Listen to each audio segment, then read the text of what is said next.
Imagine the scene. It's early morning, the kind of time when the world is just stirring from its slumber, but not in Tobias's house. Here, the stakes are higher, the tension thicker. I'm Nathan, and as I step through the door, the weight of what I'm carrying feels heavier than it is. A gun and a bag full of nightmares, crack cocaine and heroin. The air is thick with desperation. Tobias looks at me, his eyes reflecting a storm of emotions. He knows, just as I do, that we've crossed a line from which there's no return. We need to fund our war, I say, my voice steady but my hands shaking. And this, I gesture to the bag, is our ticket. Tobias nods, the gravity of the situation pressing down on us. Selling drugs wasn't in our plan, but then, being threatened by the thugs from Sefton Park wasn't either. They pushed us here, to this dark edge where morals blur and survival takes precedence. We spend the next hours planning not just our business strategy but our vengeance. Each packet of drugs we push into the shadowy corners of the night is another step towards our goal. With every clandestine exchange, our resolve hardens.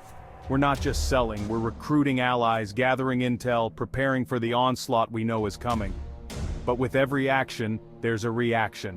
The streets have ears, and word gets around.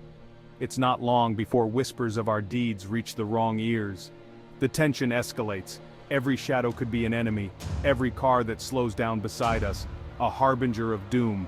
One night it happens.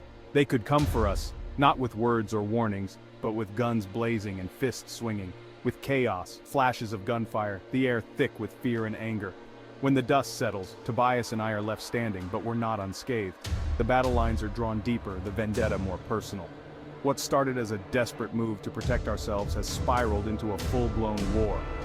As the sun rises over the city, casting long shadows over the streets we once walked freely, I can't help but wonder if there was another way. Could we have escaped this cycle of violence, or were we doomed from the moment we decided to fight back? This isn't just our story anymore. It's a cautionary tale of how quickly life can spiral out of control, from desperation to devastation. And as I stand here, looking over the city that's now a battlefield, I realize that this vendetta, this war we're waging, it's changed us.